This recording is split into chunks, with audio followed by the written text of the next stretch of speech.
Welcome to the session on application servers, technologies present and futures. My name is Anil Nori. I'm a distinguished engineer in the application server group at Microsoft. Today, I want to really achieve two things with this presentation. One is to really give you an overview of all the investments that we are making in the app server technologies. I assume that many of you have gone to Bob Muglia's talk this morning. He has introduced the App Fabric and all the other app server technologies. So I will go to another level of, just to give you an overview picture of all the technology investments that we are making, what's coming when. And then also really I want to provide an overview of the technologies that you'll hear more in the rest of the talks. We have almost like more than 10 talks, in the related technologies in depth, at this session. So I encourage you to go to those sessions also afterwards. So this is the agenda. So basically I want to just go over the next generation computing. Again, Bob talked a little bit about the 5th generation computing, the cloud, which is clearly one of the big focuses for the tech investments that we are making. But I want to really put it in the context of application server itself. And then so go over application server concepts, look at some of the things that are coming out in 2010 wave. I call it 2010 wave, there's several things coming out during the calendar year 2010. So you hear the term 2010 wave, that's what I mean. And then talk about some of the futures, and I intermix these things with some demos, and then end with Q&A. So this is the slide probably you saw this morning. Is the levels of the innovations that have happened over the years. I don't know if you are as young as me. I have lived through at least 3 of these different disruptions. So client server web and SOA. So mainframe pretty much like the single user monolithic systems. And as people wanted more and more sharing, it caused the multi-user demand. And in addition to that, as the hardware guys started building servers, the client server paradigm took on, and which is actually still lives on. It's a very powerful paradigm that came on. However, I believe that the client server also sort of ran out of gas as people wanted more scale and as people wanted to do more sharing, both at the data level as well as at the app logic level. That actually sort of forced to really create separation between data and logic. And that sort of led to sort of what I call the web. It's the web in the sense that some of the workloads are driven by the demands from the web revolution at that time. And this also is a multi-tier or 3-tier computing, separation of presentation logic, separation of the application business logic. And it also provided a lot of the scalability. It was cheaper to actually scale out the web servers than actually the backend database servers. And as that became more and more popular, as the things started going from intranet to extranet, then you needed to really transcend the boundaries of your corporation. Then that led to SOA paradigm. And right now we are living through that. And I'll touch upon that a little bit more in SOA and then some of the composite application paradigm. And Microsoft has produced a lot of the technologies in this space in the last decade. And now we are actually living through the cloud. We heard from Bob Mu this morning. Let's see actually what these disruptions are.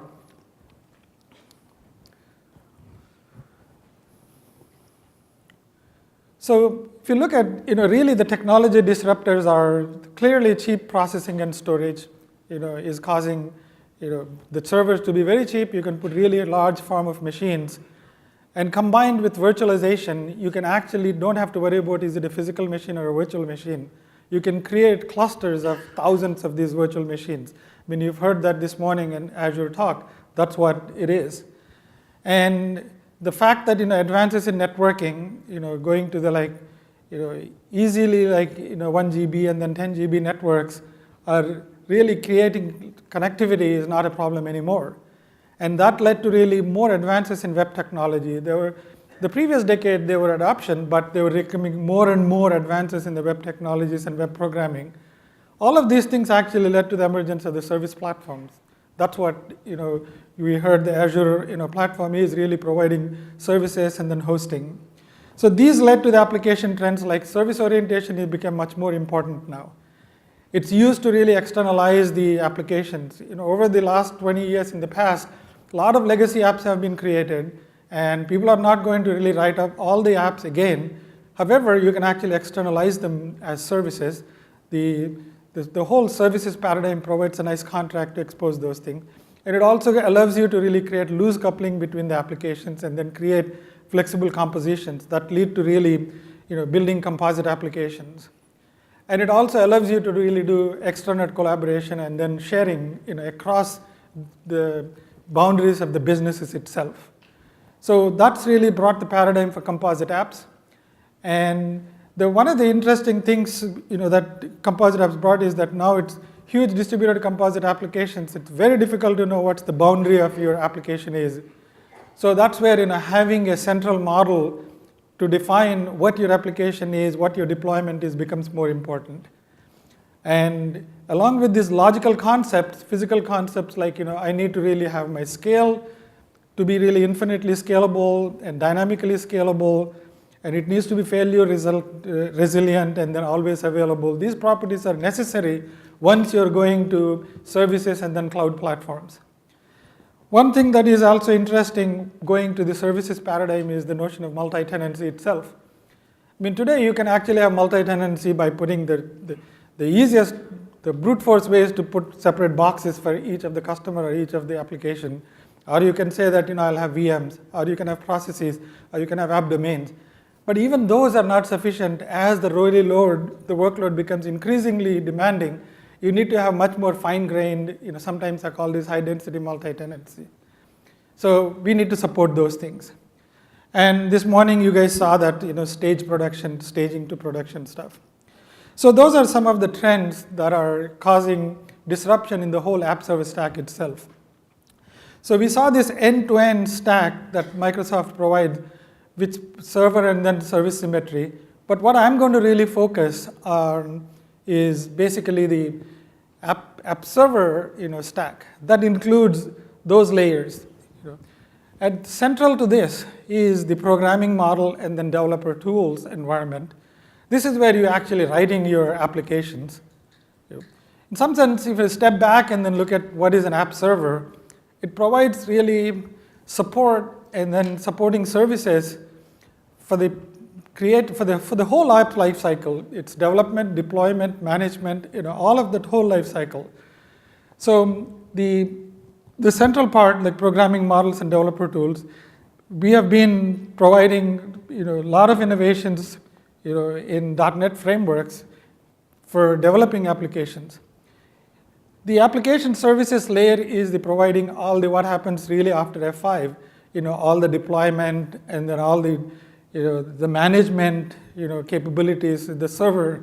That's where you host actually your applications.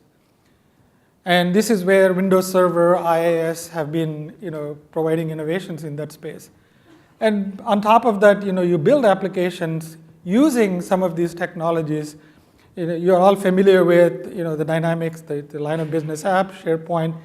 BizTalk is particularly interesting because it is the one which provides connectivity.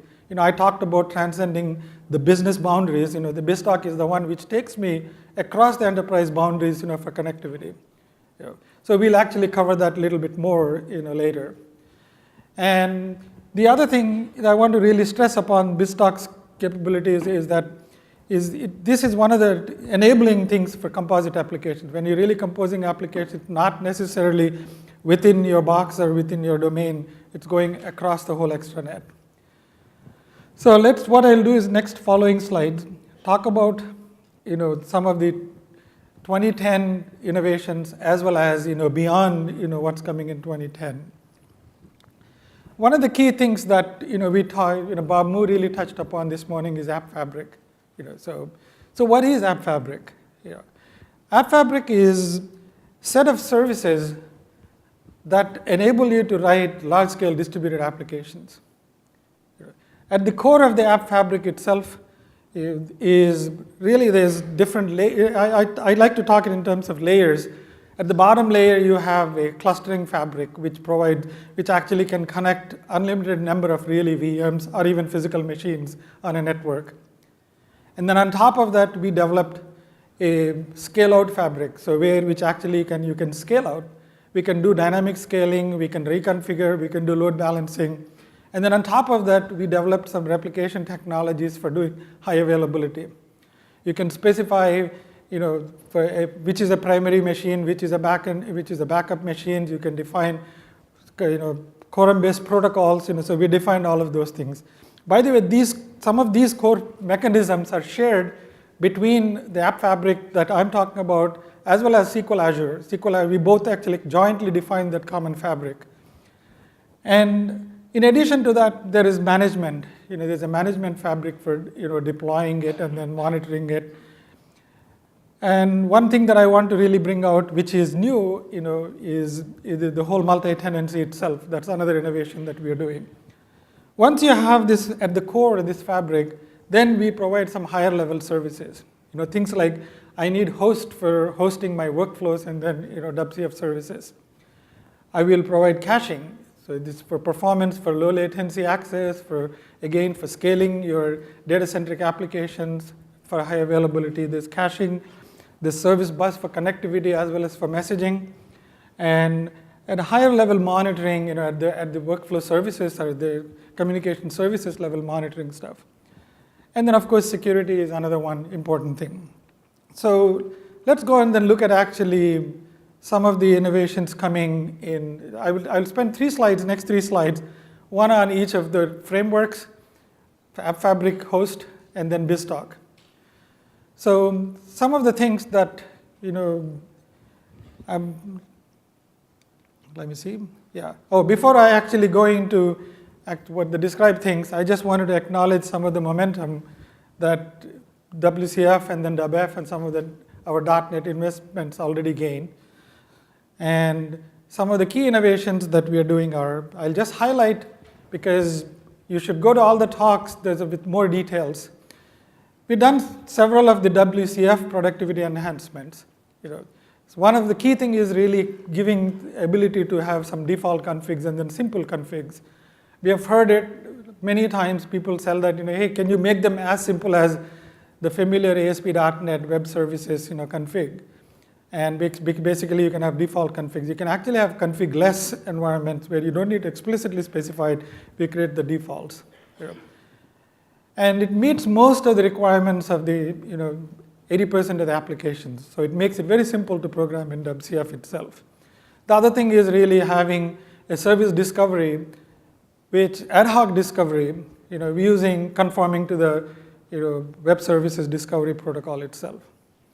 And routing is another one routing service is another thing that is new, which provides both, especially content-based routing, that allows you to do some load balancing, or as well as splitting actually your services across multiple of the backend systems, and also handles protocol bridging. And finally, a variety of REST services improvements. One I would like to mention explicitly is really creating some kind of automatic help page. And then dramatic improvements in WF. These are really a new workflow paradigm, new flowchart paradigm. We'll go through that, so I have the demos to really show that. It's very intuitive, more natural, the way you think about writing actually your programs itself. And there are new activity models. What I mean by that is providing some way to really pass your data so that the data flow itself. And in addition to that, providing asynchronous programming and then other primitives that are very powerful to write your workflow based applications itself. And one thing that we have done is the model itself, like the moving from 3.5 of the workflow to 4.0 is move from XAML to XAML, because there's a unified stack for the WPF as well as for the workflow, so using the well-known XAML serialization itself for representing the workflows. And it's fully declarative. You can easily really compose the activities into higher level of activities. And then the designer itself is, with a lot of with performance, and you can actually rehost it into custom environments.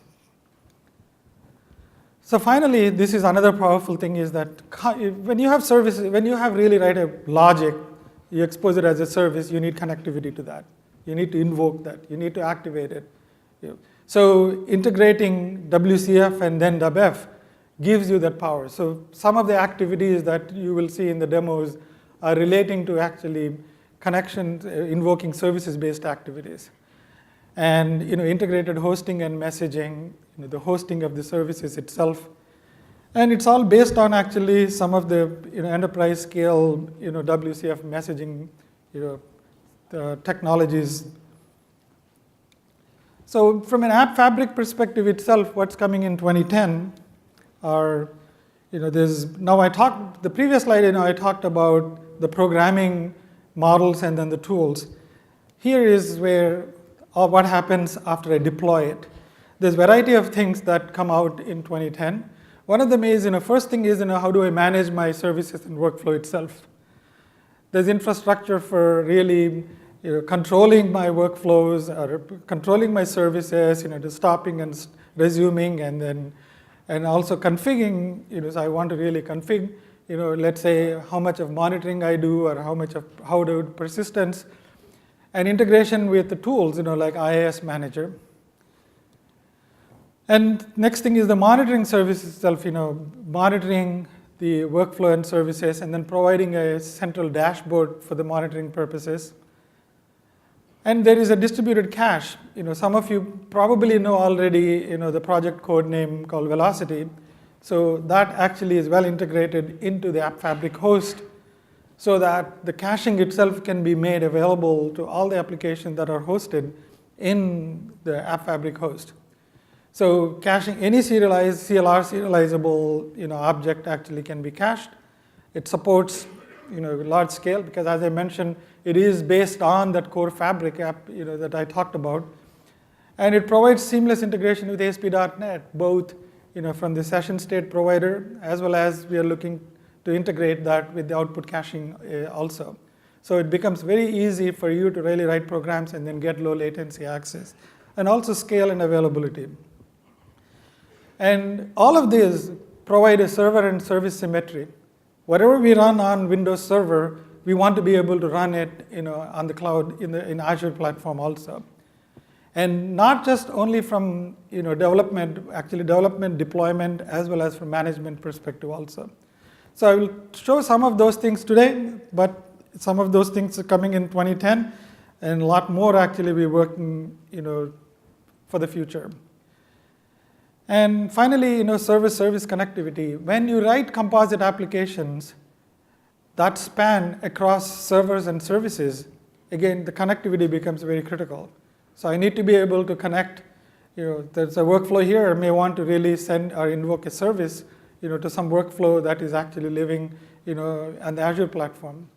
This especially becomes very interesting when you talk about, we talk about a lot of the B2B scenarios, in BizTalk kind of scenarios.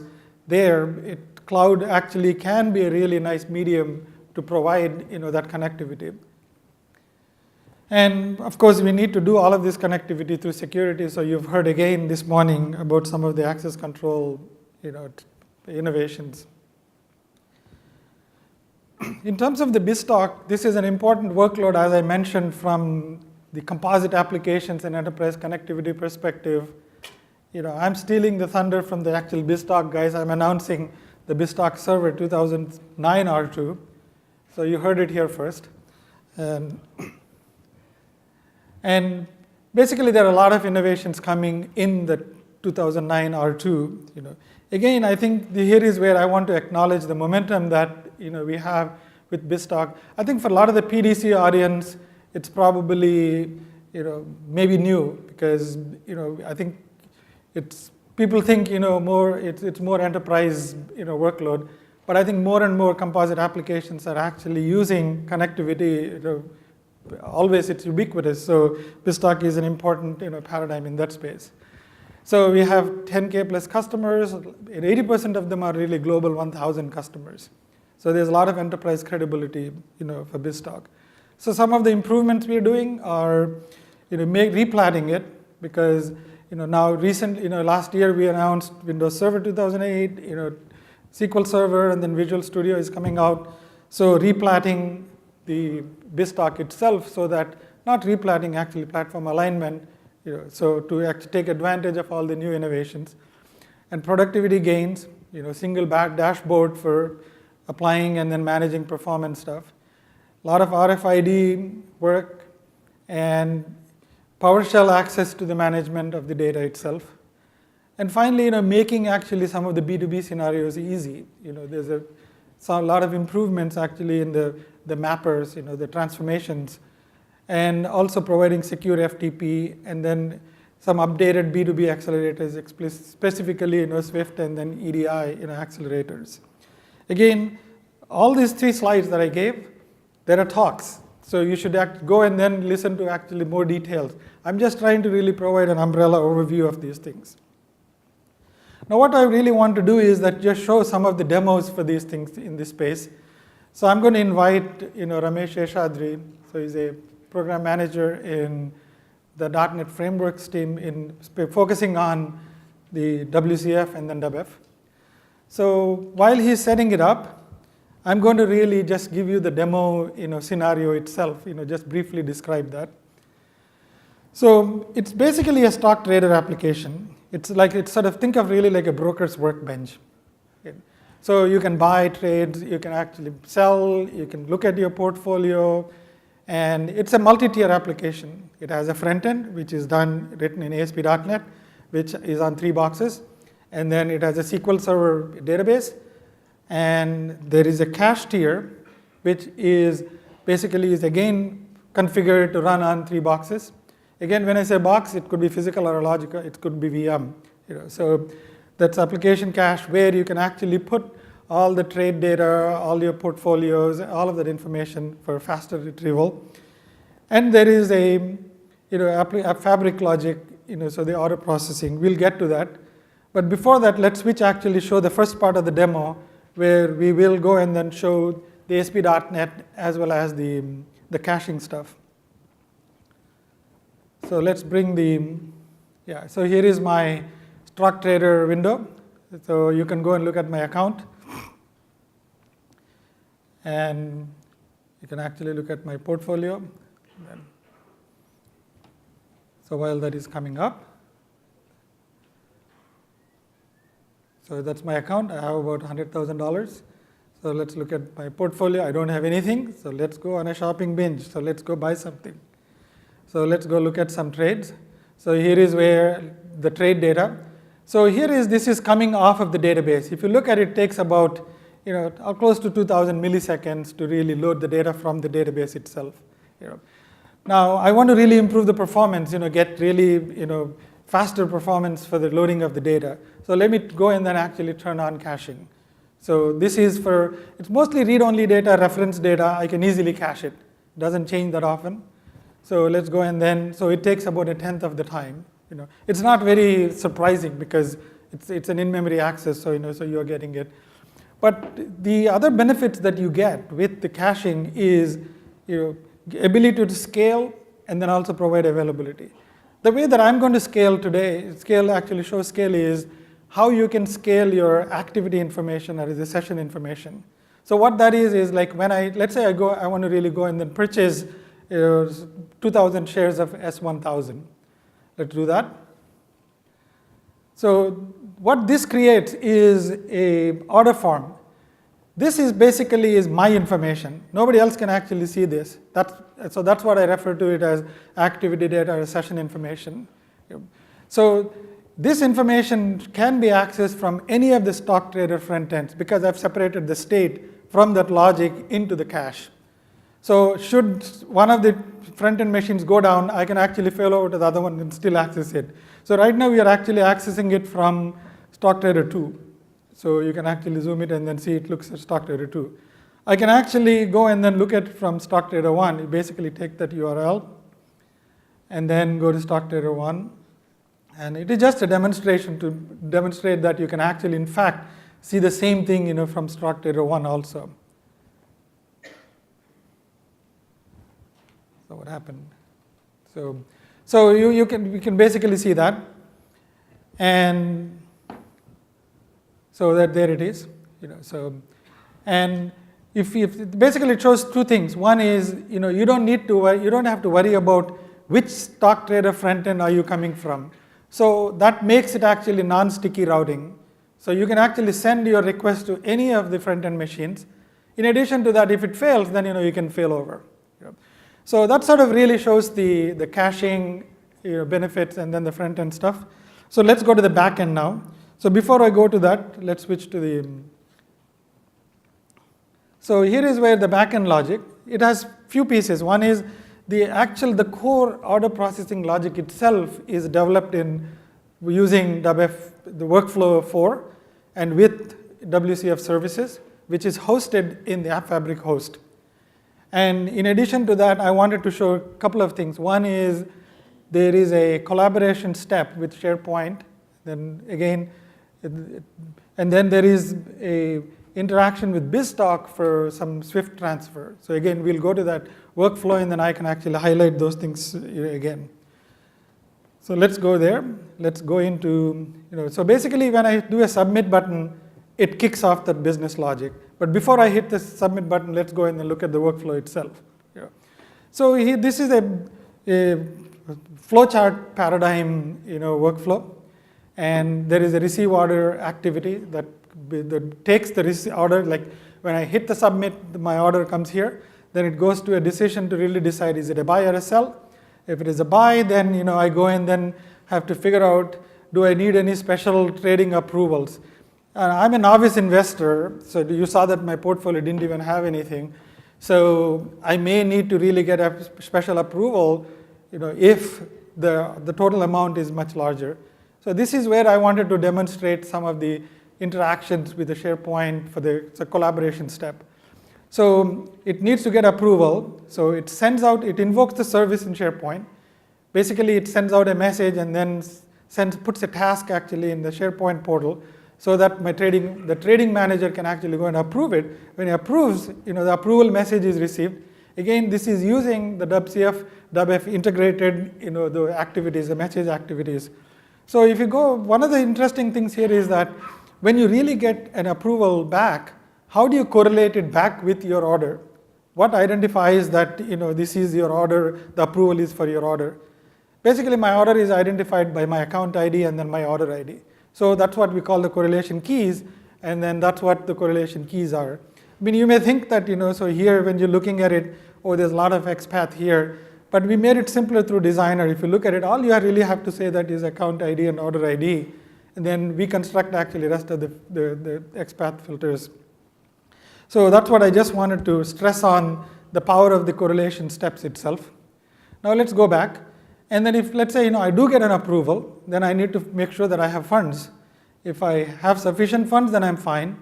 Otherwise, then I need to really initiate a funds transfer. This is where the Swift transfer is what kicks off through BizTalk. It can actually send, to Swift messages, and then the bank, you get the funds transferred. So now if you look at the overall flow, there's something is missing. There's really when am I really actually completing the order itself? The purpose is left out purposefully because we want to really go and then show how to easily wire up that complete order step itself. So I've pre-created actually an order. Go to the toolbox. While we are at toolbox, let's look at actually all the other things that are available there. So we have a variety of control flow activities, and we saw some of them now. And then we saw the flowchart paradigm. Messaging ones are, there is one-way messages. You can do send, you can receive, you can do send with receive and send. So all of those things are possible. And persist is an interesting, useful, activity. When you're really running long-running workflows, you need to really persist it, so it enables those. And so there are other transactional, activities. Let's bring the order completion step, and then bring it to the drop it. All I need to do is just wire them up now. So those are the paths. If I transfer the funds, let's wire it up. If I already have the funds, I need one from the cell also. So, and then I need to really pass the arguments. This is another thing that workflow 4 has done nicely is the data flow is that you can specify variables. It's very similar to what you would do in any modern programming language. You have the variables, and then you can pass them as arguments, and you have expressions to really manipulate those arguments. So here is where you can see that that's your argument. You're passing actually the order itself. Then what is there? Now it is wired. What I need to really do is build it. Before I build it, what I want to really do is go find the receive step. So let's actually zoom to the receive step just to show you it's not so we have capabilities to zoom out. Especially if you have really large workflows, it becomes easy to really scroll around. So let's go to the receive step, and let's set a breakpoint. And just to assure that when we really hit submit button, it'll come here. So let's go hit build. So while it is building, now let's go actually. You saw the auto confirmation page before. There was a submit. Now I need to go and then actually submit it and then confirm it. So let's go do that. See if it is built. So let's go do the submit. So that should break at the workflow itself. So let's go to that, and it's coming. So yes, so it stops there. Now I just wanted to. There's nothing new to talk, but let's proceed with this. Let's hit F5. Now I want to transition to really some of the cool things that App Fabric host provides. Because now that I built it, I've deployed it, and I'm running it now. So actually, let's go look at the monitoring and then management of those things. So this is the IIS tool. So there is things that you can look at. There's a central dashboard view of things. I can look at the endpoints of the services. I can configure the database for the monitoring. I can configure the persistent database. I can look at all the services that are there. But let's look at the dashboard view. Let's see what happened to my workflow. And it's like if you look at it, it's active. So, and let's see, that's the service. So if you could actually look at the full service name, so that's a virtual path name. And if you want to find out what is happening with it, so right click and then you can see tracked events. And you can look at, so what is happening to that? So, it's waiting for the receive approve message. I mentioned that I need to get an approval from the trading manager. That's the SharePoint portal. So let's go to the trading manager SharePoint portal, and then there should be a task. And once we find the task that we need to go and then approve it. And let's go approve it and then save it. And now that should actually flow the complete flow. Even though I have not really demonstrated the BizTalk stuff explicitly here, it was one of the steps that is going through that. And so here is where some of the things that you can monitor is you can look at all the persisted workflow instances, what are the active and idle instances. You can also look at the completed calls. And then if you go down, you can actually see there's a call history. And let's go down and then see the instance activation and see if it is, so it should complete. Well, it's taking some time. Let me go and then actually show some of the configuration things that you can do. Let's go to the service.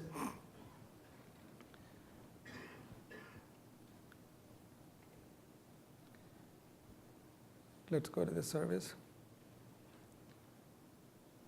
And then configure. So if you look at, there is a variety of configuration things that you can set up. You can configure the monitoring setup. How much of monitoring information do you want to collect? And how much of diagnostic and then logging information you want to collect. And the connection string for the monitoring database itself. And then you can also look at the persistence setup. You can specify whether you want to enable persistence or not. Also, you can actually go and then set up the connection string for the persistence database itself. So let's see actually if my order is gone through or not. It's still not completed yet. So let's see if it is. So it's still going through. Oh, there was a breakpoint. Let's go look at. Oh, there is a breakpoint. Okay, so while, good catch. So while that's going through, so let me actually switch to something. I'll come back to this. So let me actually just give a summary and then come back. So what I've sort of shown, is an on-premise demo of really of our innovations in WCF and WF, building composite applications and then deploying it, and showing actually the app fabric host itself for management and then monitoring. And again, we will actually talk more. There is a subsequent demo to show actually how it runs actually on Azure platform also. And then also really BizTalk server itself for B2B scenarios. Let's say like in this case, an enterprise connectivity with a Swift transfer. So let's go see actually if that has completed. Still refresh it. Oh, I don't know what's happening. We'll come back to that. Let me just go and then, yeah.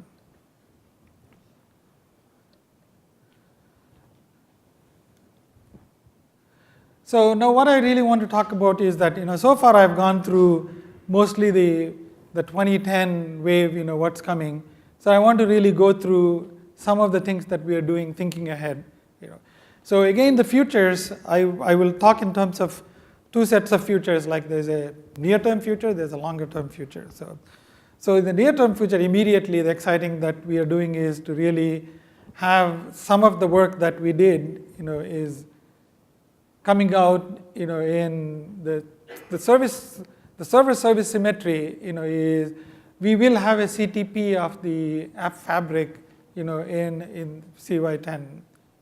This is the stuff that we saw about really the host, and then ability to host workflows, your services, and having the caching. All of those things will be available on Azure also, and it's the same thing. So like I actually have a demo where there's very minimal changes that you need to do really to go from on-premise to going on to the Azure platform itself. So let's actually do a quick demo of that.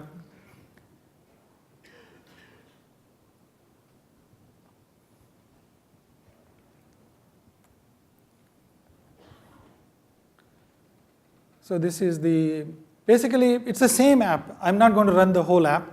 But what I wanted to show that is, actually, can you go to the PowerPoint? I want to show the setup of the slide itself.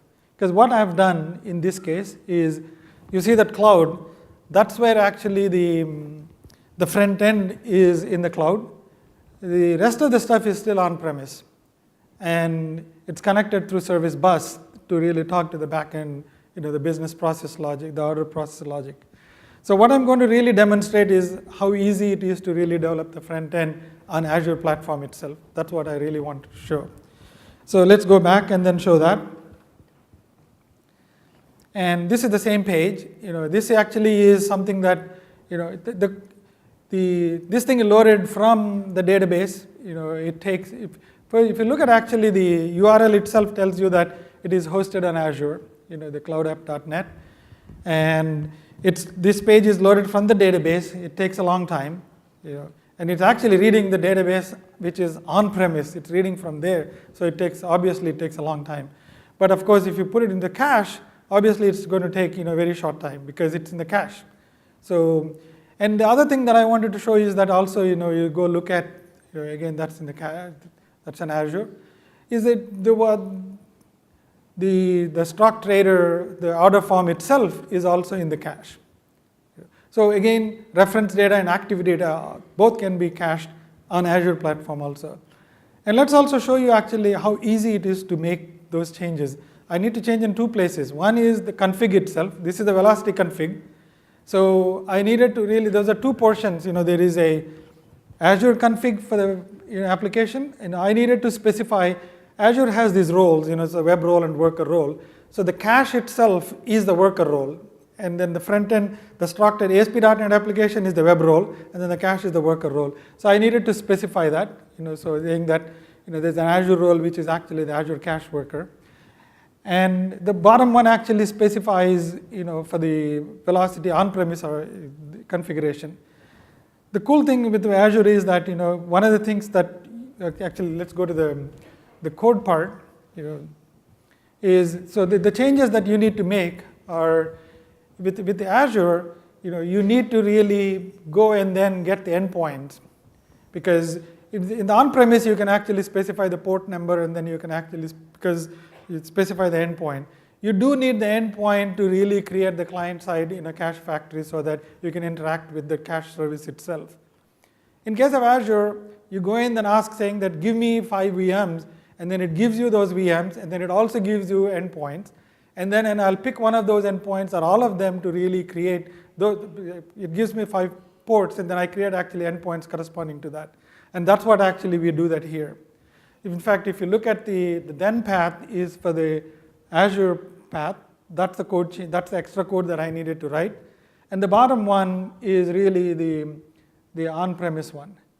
Everything else is the same common code. If you scroll down, you'll see, I create a, data cache factory, the new data cache factory. Then I create a named cache. In Velocity, you create, several named caches depending on it's a read-only cache or write cache. Again, there is a talk on Velocity. You should go to that. It's really cool. And so that's pretty much it. There's nothing else you need to do. All the rest of it is the same code that just works. So that's sort of really showing the service-service symmetry. And let's look at the little bit longer futures. So these are some of the things that we are working on. I talked to you about really the common app, and then the programming model, is when you write really these large distributed composite applications, having a model which describes you saying, what is your front end, what is your back end, how are they wired, and also really specifying what are let's say, I have my ASP, let's say, a stock trader app itself. It has a front end, call it a web role, and then you have the back end, call it the logic one, call it a worker role, and then the web role itself, I want to be able to specify what are the components as part of that. Those could be web pages, they could be workflows, they could be services, and for every component you want to specify what are the imports, what are the exports, what are the configs.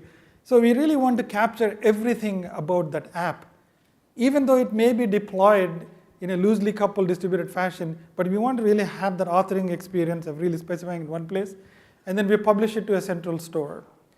And then from the central store, then you can deploy it. Once you deploy it, then we want to have central config. That's where the management model comes. So we deploy it to an app fabric. The app fabric provides, again, the scale and availability and messaging, all of those runtime artifacts. Then we're really working on a common end-to-end management model. This is where I want to really have, even though it's a distributed app, I want to have central config, central monitoring, central deployment, and then I have a dashboard to really do all of those things. Finally, you have the BizTalk to help really connect, into provide the enterprise connectivity for my, the distributed apps itself. BizTalk itself, we are doing a lot of work to really go and then one, make it really the enterprise connectivity for App Fabric. Two, BizTalk will also make use of all of the platform goodies that we built into the App Fabric itself. That's the platform alignment, part. So I have a quick demo to show some of our thinking. It's a prototype. And what it is really, this is a sort of the dashboard that it shows, a distributed dashboard. It shows, when you come to the dashboard, it says, hey, I have all of these machines, and then there is a application, there is a host farm. And currently it says, applications are started, and then they're stopped because they're red, and then the host farm is also stopped. Let's go look at actually the application itself. So that's a stock trader app, we saw that. And if you look at the stock trader app, so there is a web module, there is a worker role, that's the worker role. That's the front end, and then the back end, the business logic thing. So if you go to the stock trader, the web module, So you go see that, it says, hey, it has a 3 deployment, it's running on 3 machines. You can actually specify it and it's saying that how many of those instances you want. These are all, now you go in and actually click on that computer name there. Obviously it's not started yet, the application. I need to start the app. So go back to the, one more thing we should look at this app model. Let's go look at actually the app model itself here. So here is where it says that, hey, I have a web module, and then I have a worker, and then I have a cache role, because I need to specify cache also as part of my, app. So it's as simple as that. And then you go and then look at, the farm itself, that's the production. Again, it has 3 machines, and that whole thing is stopped now. Let's go start it. So again, I want to do the central start and stop. So I should be, it says starting, and then it eventually, starts all the, the machines actually on the farm. And let's see, okay, it started. Let's go to actually the application, and then go do the start of that. So again, it's basically, just to demonstrate that, there is a central config and central control for, running and then deploying and then managing, applications. Now that it all started, let's go and then do a config, so if you look at the config, it specifies for the web, it has some config parameters. For the cache, it specifies a config saying that it's a partition cache, and then it actually, you can also see all the ports, all of those things. But let's go actually change, for this demo, I want to change the color, the background from white to orange. So again, the idea is to just show that, and then save it. And then here I need to sync it. When you save it, all it went into the central store. And from there, I need to really deploy it by actually just syncing it to all the machines on the farm. So I just sync it. So let's go look at it now. It should show orange.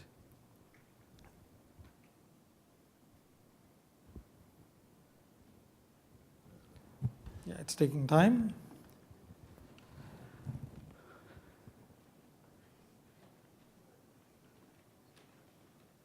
What happened?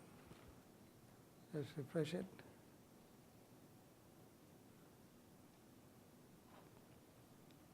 I don't know.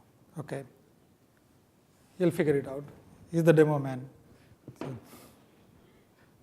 So let's go through, can you switch to the PowerPoint, and then I can. Yeah. And so let me just, so this is sort of the summary, and then we can do Q&As. Is basically what we have shown is that in the 2010 wave, there's a rich framework and a lot of the capabilities, in the server and tools, for building, basically SOA type of applications and then composite applications.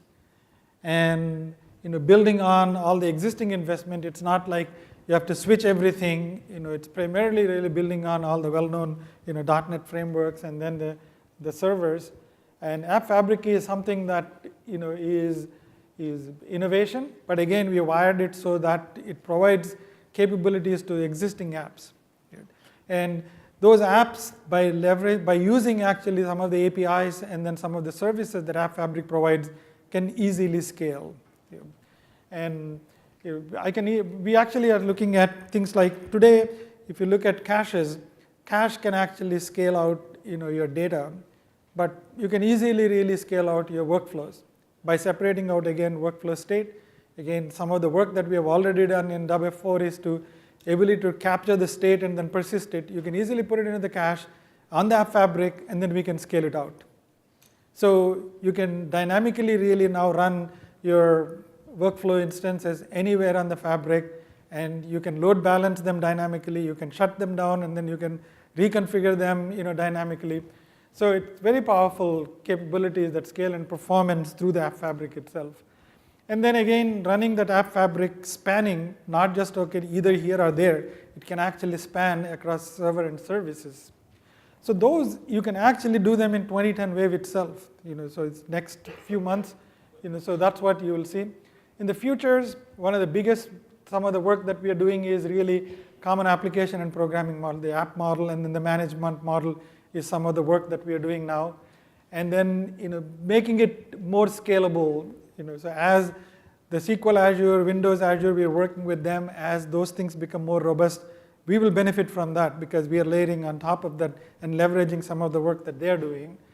And then providing management models and multiple workloads. Again, replatting BizTalk is one of the key things that we are looking at. Is as a first step, BizTalk already is going to really use WF4 as orchestration. In fact, you should go to the talk this afternoon. Right after mine, there is a talk on BizTalk, which actually you can use WF4. And then over time, it will leverage the App Fabric. And App Fabric, you also leverage BizTalk for connectivity. So there's much more synergy with BizTalk, and then leveraging it as a big, is a key enterprise workload. So those are some of the things that are coming next. And these are all the sessions that you should go to.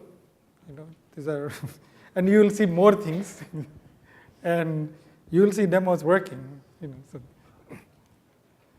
And so this is sort of really, it's real. You can go in and actually download the bits and then start playing with those things. And any Q&A. So.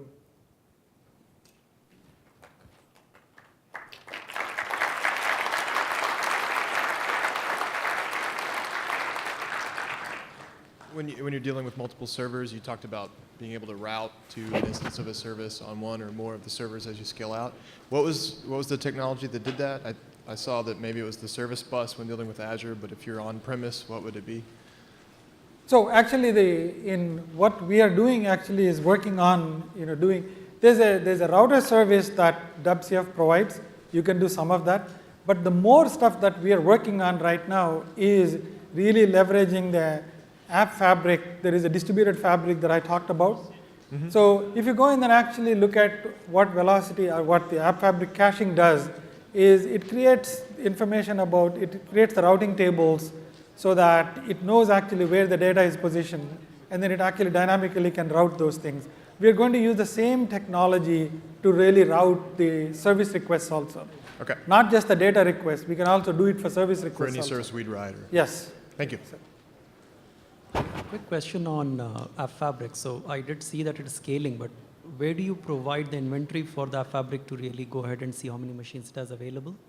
That part of configuration. Oh, so if you look at the dashboard that I showed, in the end, it actually showed the form. So basically, what we have is, there is a form that you can create, and the App Fabric is, think of really like a thread that is going around all of these machines, and you can actually create sub forms in that depending on your security, and then so there is a host form, and then for the host form itself, through the management dashboard, you can see what machines are there. And then it shows, which machine is up, which machine is down, all of those things. And will the App Fabric actually provision the machine in terms of installing? No, so this is not yet. This is something that is a longer term future. Okay, so today it doesn't. So the 2010, today actually you need to go to the IIS manager. So in some sense today it's much more, brute force way of doing things. But that's some of the prototyping work we're doing. That's a central dashboard to really go look at all those things. Okay. It's not there in 2010.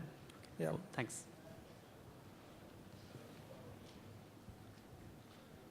Quick question, what happened to Dublin? Oh, that's the App Fabric host. Oh yeah, I just wanted to check that. Thank It didn't go anywhere, it is there. Yeah. Okay. Okay.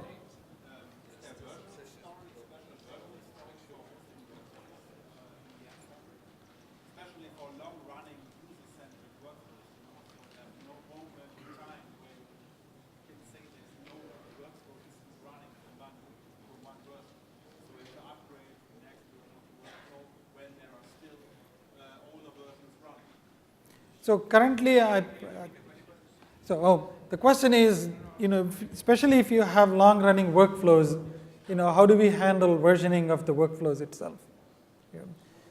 I think I'm not really the expert on that, so we should just take it after this.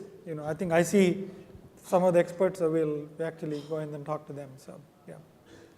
Okay, I had a similar question or similar direction. would anything stop me of what you can think of letting my users design the workflow within the application they are used to